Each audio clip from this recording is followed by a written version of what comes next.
नहूम अध्याय 1। एलकोशी नहूम को मिले दर्शन की किताब, जिसमें नीनवे को यह संदेश सुनाया गया। यहोवा ऐसा परमेश्वर है जो मांग करता है कि सिर्फ उसकी भक्ति की जाए। यहोवा अपने दुश्मनों से बदला लेता है, उन पर अपना क्रोध उड़ेलने को तैयार रहता है। वो अपने दुश्मनों से बदला लिए बिना नहीं रहता। यहोवा अपना क्रोध उनके लिए बचाए रखता है। यहोवा क्रोध करने में धीमा और महाशक्तिमान है, लेकिन जो दोषी हैं उन्हें सजा देने से यहोवा पीछे नहीं हटेगा। जब वो चलता है तो तबाही मचाने वाली आंधी और तूफान उठते हैं। जब वो पैर रखता है तो बादल धूल की तरह उड़ते हैं। वो समुद्र को डांटता है और उसे सुखा देता है। सारी नदियों का पानी सुखा देता है। बाशान और करमेल की हरियाली मुरझा जाती है और लबानोन के फूल कुम्हला जाते हैं। उसके कारण पहाड़ कांप उठते हैं, पहाड़ियां पिघल जाती हैं। उसके सामने पृथ्वी कांप उठती है, धरती और उसके निवासी भी थरथरा उठते हैं। उसके क्रोध के सामने कौन टिक सकता है? उसकी जलजलाहट के आगे कौन खड़ा रह सकता है? उसका क्रोध आग की तरह उड़ेला जाएगा और उसके कारण चट्टानें चूर चूर हो जाएंगी। यहोवा भला है, विपत्ति के दिन मजबूत गढ़ बन जाता है। वो उन लोगों को जानता है जो उसकी पनाह में आते हैं। जबरदस्त बाढ़ लाकर वो उसकी जगह का सफाया कर देगा और अंधकार परमेश्वर के दुश्मनों का पीछा नहीं छोड़ेगा। यहोवा के खिलाफ तुम कौन सी साजिश रचोगे? वो पूरी तरह तुम्हारा नाश कर देगा। विपत्ति दूसरी बार नहीं आएगी। भले ही वो कटीले बाड़ी की तरह हो, जिसमें घुसना मुश्किल है। भले ही वो अपनी ताकत के नशे में चूर हों, जैसे कोई शराब के नशे में होता है, मगर उन्हें घास फूस की तरह भस्म कर दिया जाएगा। हे नगरी, तुझसे एक शख्स निकला है जो घटिया सलाह देकर यहोवा के खिलाफ बुरे मंसूबे बांधेगा। यहोवा कहता है, वो कितने ही शक्तिशाली क्यों न हो, उनकी गिनती बेहिसाब क्यों न हो, फिर भी वो काट दिए जाएंगे, वो खत्म हो जाएंगे। मैंने तुझे दुख दिया है, लेकिन अब और नहीं दूंगा। मैं तेरी गर्दन से उसका जुआ उतारकर तोड़ दूंगा, तेरी जंजीरों के 2 टुकड़े कर दूंगा। यहोवा ने तेरे बारे में यह आज्ञा दी है, तेरा वंश चलाने वाला कोई नहीं होगा। मैं तेरे देवताओं के मंदिर से गढ़ी हुई मूर्तें और ढली हुई मूर्तें नाश कर दूंगा। मैं तेरे लिए कब्र खोदूंगा, क्योंकि तू घिनौना है। देखो, खुशखबरी लाने वाला, शांति का पैगाम सुनाने वाला पहाड़ों पर चला आ रहा है। हे यहूदा, अपने त्योहार मना और अपनी मन्नतें पूरी कर। तेरे बीच से फिर कभी कोई निकम्मा आदमी नहीं गुजरेगा। उसे पूरी तरह नाश कर दिया जाएगा। अध्याय 2। तितर बितर करने वाला तेरे खिलाफ आ रहा है। जाकर अपने गढ़ों की हिफाजत कर, रास्ते पर नजर रख, अपनी सारी ताकत बटोर ले और लड़ने को तैयार हो जा। यहोवा याकूब को उसकी शान लौटा देगा, इस्राएल को भी उसकी शान लौटा देगा, क्योंकि तबाह करने वालों ने उन्हें तबाह कर दिया था और उनकी टहनियां नाश कर दी थीं। उसके शूरवीरों की ढालें लाल रंग से रंगी हैं, उसके योद्धाओं के कपड़े सुर्ख लाल हैं। वो युद्ध के लिए तैयार हैं। उसके युद्ध रथों में लगी लोहे की चीजें आग सी दमक रही हैं और वो सनोवर लकड़ी के भाले उठाए ललकार रहे हैं। युद्ध रथ सड़कों पर अंधाधुंध दौड़ रहे हैं, नगर के चौक में इधर उधर भाग रहे हैं। वो जलती मशाल की तरह जगमगा रहे हैं, बिजली की तरह कौंध रहे हैं। वो अपने अधिकारियों को बुलाता है। वो फुर्ती से शहरपनाह के लिए निकलते हैं, गिरते पड़ते वहां पहुंचकर नाकाबंदी करते हैं। नदियों के फाटक खोल दिए जाएंगे, महल ढह जाएगा। ये तय किया गया है। उसका पर्दाफाश होगा, उसे बंदी बना लिया जाएगा, उसकी दासियां मातम मनाएंगी, वो छाती पीटती हुई फाख्ते की तरह रोएंगी।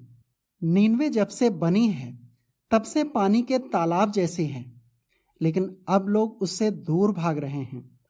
रुक जाओ, रुक जाओ, सुनकर भी कोई पलटकर नहीं देख रहा। सोना लूटो, चांदी लूटो, खजाने की कोई कमी नहीं। यहां हर तरह की बेशकीमती चीजों का भंडार है। नगरी खाली, सुनसान और उजाड़ हो गई।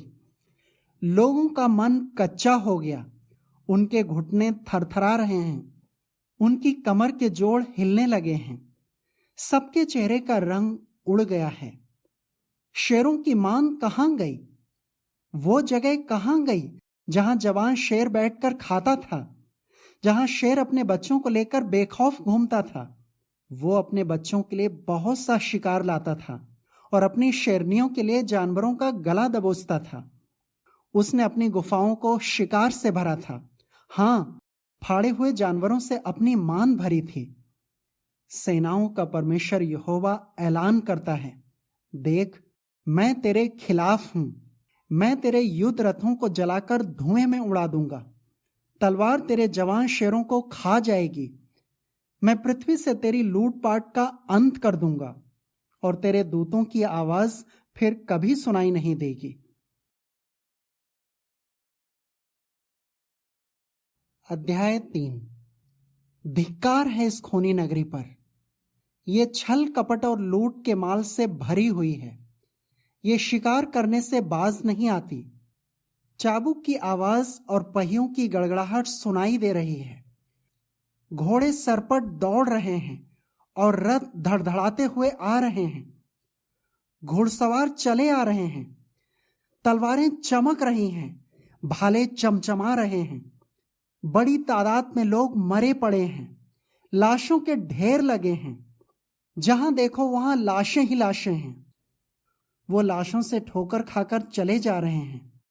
ये सब उस वेश्या की बदचलनी की वजह से हुआ है, उस सुंदर मनमोहिनी की वजह से जो जादूगरी में माहिर है, जिसने अपनी बदचलनी से राष्ट्रों को और अपनी जादूगरी से कुलों को फंसाया है।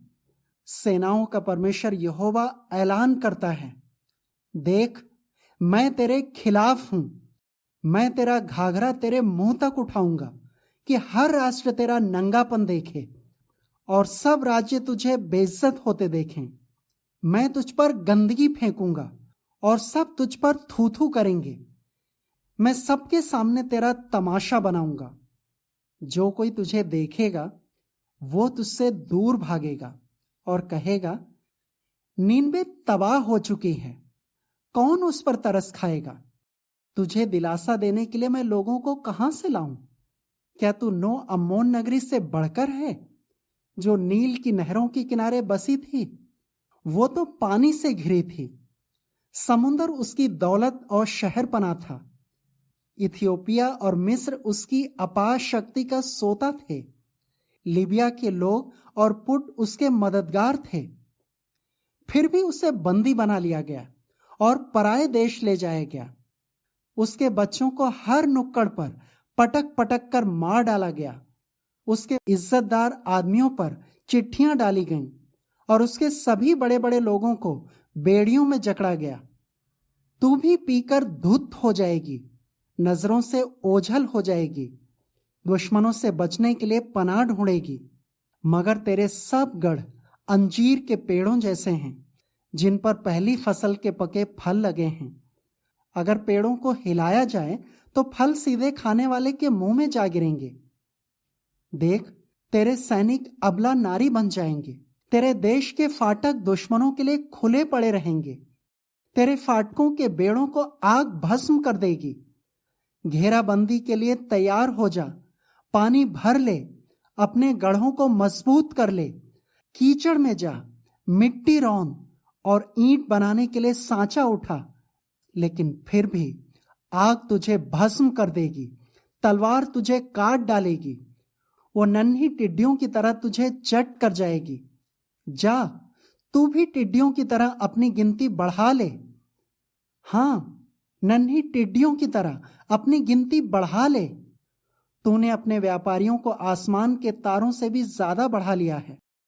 नन्ही टिड्डियां अपना खोल उतार कर फुर हो जाती हैं।